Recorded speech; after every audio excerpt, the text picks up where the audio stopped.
welcome or welcome back to my YouTube channel, #MovieBae. I am MovieBae, and in this video, I'm going to be recapping and reviewing episodes 7 and 8 of Netflix's season 4 of The Circle. But before we get too into it though, drop down and hit that subscribe button, because here on MovieBae, I do reviews, reactions, and commentary to movies and television. And if that is the type of content that you find yourself looking for, then look no more.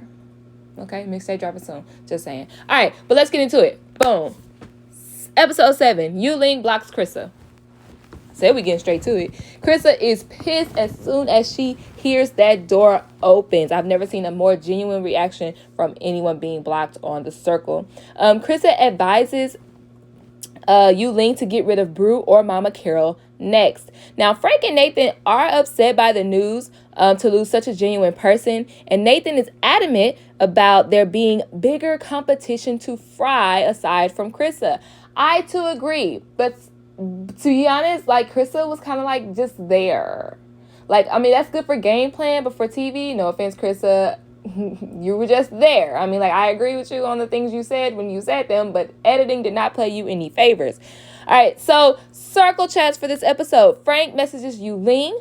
He lets her know that there are no hard feelings for eliminating his girl Krista, and he's just reaching out to Yu-Ling to see who else can he trust. Basically, obviously, like I said, Frank is looking for a new alliance because his head alliance is now gone.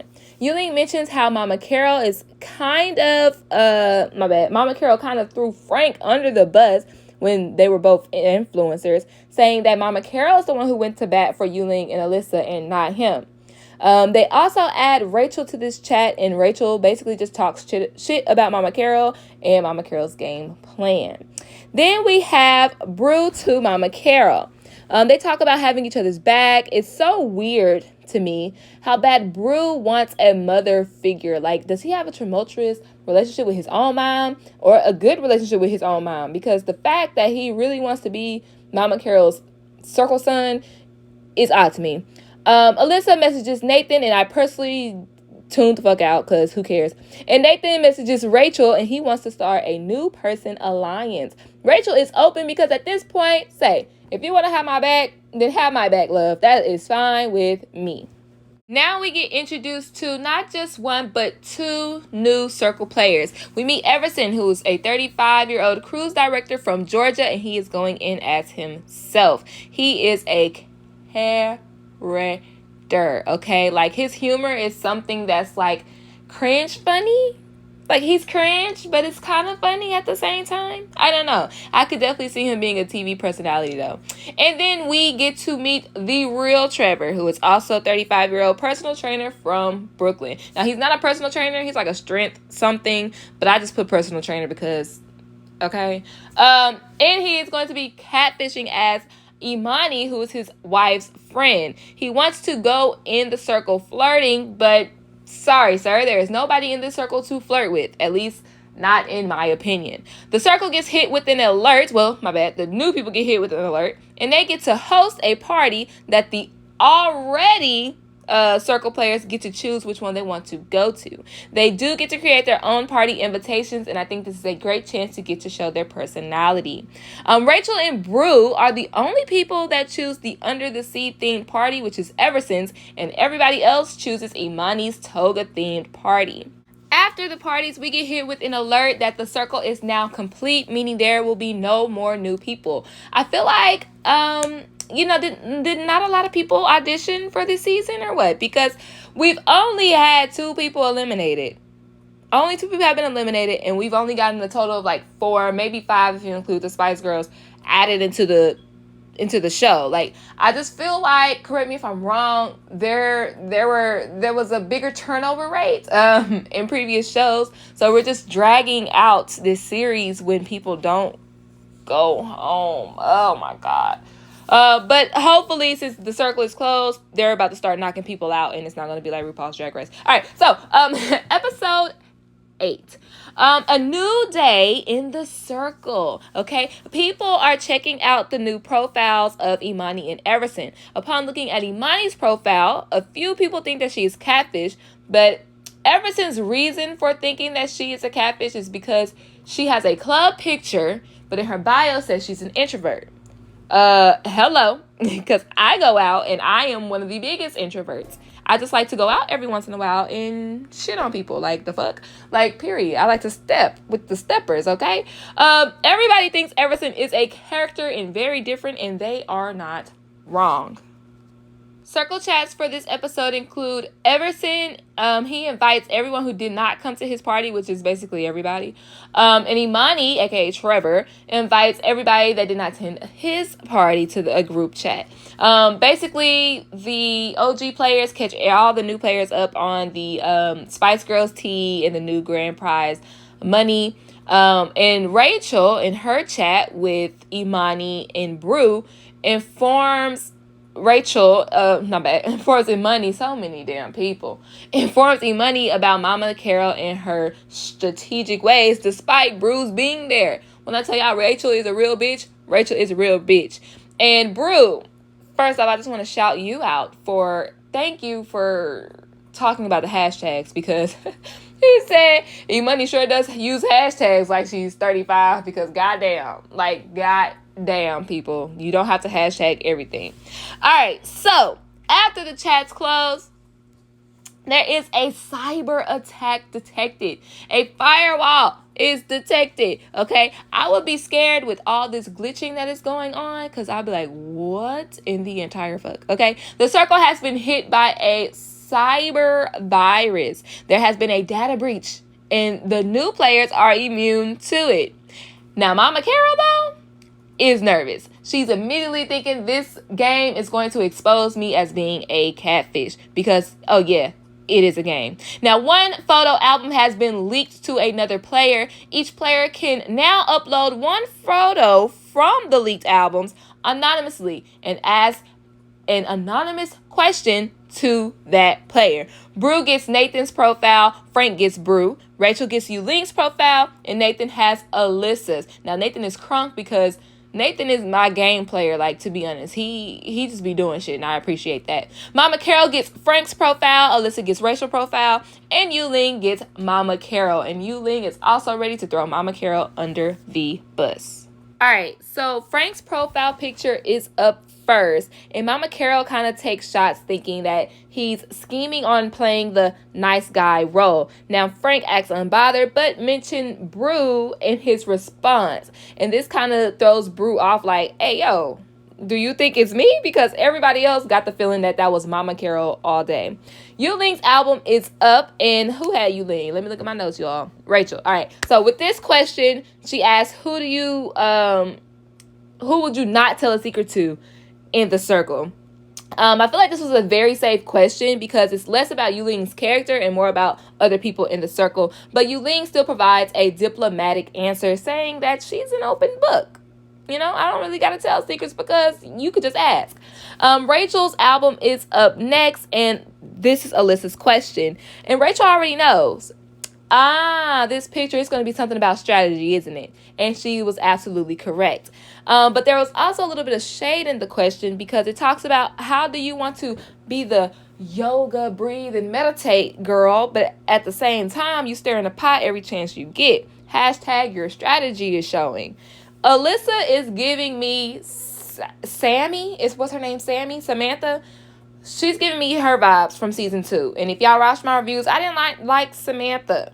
Samantha played victim, and Alyssa is giving me kind of a throw the stone, hide your hand type.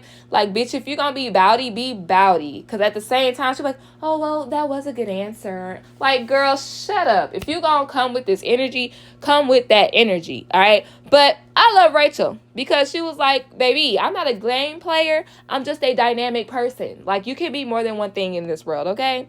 Mama Carol's photo is up next. Who had Mama Carol? Oh, yeah, Yulink. And, of course, it's Catfish Shade. She says that, you rather play Mama Carol than yourself, which is, true. Because he's like, yeah, I am a catfish. And he gives a cliche response like, people's been judging me all my life, blah, blah, blah. Who gives a fuck? Everybody's being so diplomatic with their answers, which is nice for gameplay, but like, damn, spice it up a bit, can we? Brew's album is leaked next, and it says, who will you take with you on a boat? Basically, this is an alliance question. You ask these type of questions to see who is in your alliance. And he provides another diplomatic answer saying he'll take everybody, and if we sink, we sink. Boo, boring. All right, so Alyssa's album is up next, and Nathan, thanks Nathan, he admits that he is going to just come up with a lie just to shake shit up. And I appreciate that, Nathan, because viewers will appreciate that as well. But I don't like what you came up with. So he asked a question about how you told me that you never been to Europe, but here's a picture of you in Rome. I feel like that was dumb as fuck, because who would make that up? First off, going to Europe is a flex to me because I'm from Texas and I've been to literally the surrounding states. So who will lie about not going to Europe and forgetting that they have a whole picture in their album being in Rome? But, nevertheless, boom. She calls out that it's a lie, but in her defense, she admits to being a notorious note taker, and I feel like other people are taking notes on that. Now, Nathan's album is leaked, and Brew takes notes that Nathan has a lot of golfing pictures. So he asked a golfing question to see if he's catfish or not.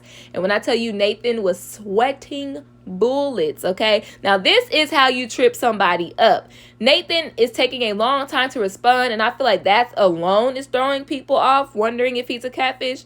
But he gave a follow-up response like, oh, I was always drinking. It's not me. It's my dad, da-da-da. Just in case his answer was wrong, which I feel like is safe, but I would have called bullshit. But after that little game, it's time to rate. I mean, kinda. So the new players it's made known that the new players get to decide who gets to be blocked. Kinda. Okay? But before this even happens, we have a couple of circle chats to get to. Not really important, so let me speed through it. Brew talks to Nathan, and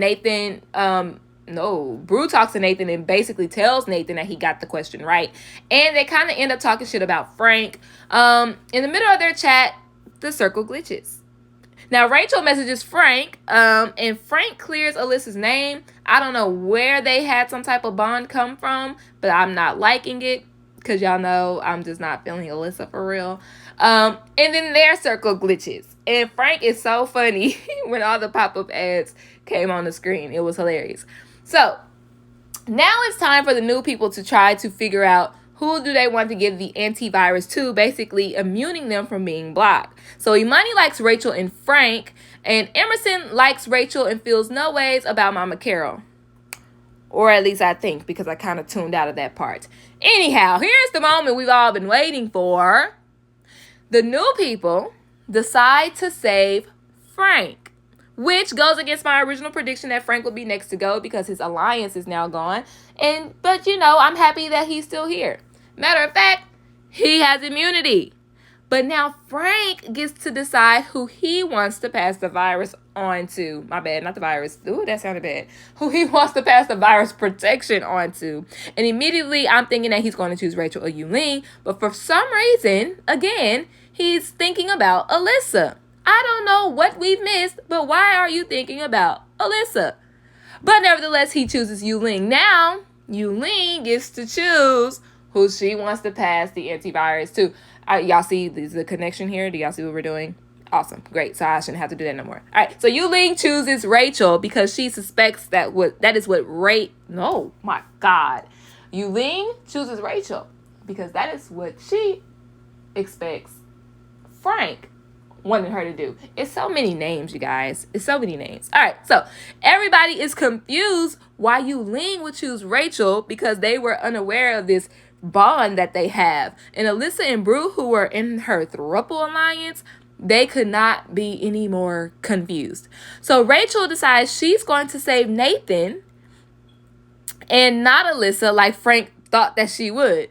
And everybody thought that Rachel and Nathan were beefing, but I guess not.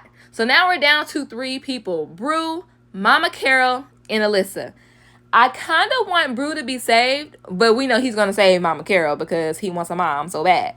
It's like a little orphan Annie over here. But Alyssa would also save Mama Carol, I feel like, because Alyssa doesn't care if Mama Carol's a catfish. As long as I'm in her alliance, I could give a fuck less. That's Alyssa's thoughts. Now, I'd rather see Alyssa go home. Like I said, I just don't care. You know, I just don't care. I feel like Brew adds something more to the show. I could really give Mama Carol and Alyssa up, but either way, we Brew or Alyssa, whoever gets saved, they're gonna get rid of Mama Carol. I mean, they're gonna keep Mama Carol, in my opinion. So now we're down to 2 because Nathan chooses Brew. Oh, rhyming. And Brew gets to choose who gets to go home. And both of these people are in his alliance. Now, Brew chooses to save. We'll have to find out in episode 9. Thank you so much for tuning into my YouTube channel, #MovieBay. I am MovieBay. Based off of the previews for the rest of the season, people are going to be catching on to Nathan being catfish, and there might be a circle war. The only reason, because at first I really didn't care about Nathan, but the only reason I want him to stay around is because he literally tries to take risks to shake shit up. And I, as a viewer, could appreciate that. But let's hope that the show really amps up how it looks like it's going to amp up. Feel free to drop down and leave a comment section down below. Since the circle is now locked, who do you think is going to win the $150,000? I want to know your comments down below. Don't forget to like this video and subscribe to stay tuned for when I drop episodes 9 and 10. And with all that being said, I'll see you next time. It's a date.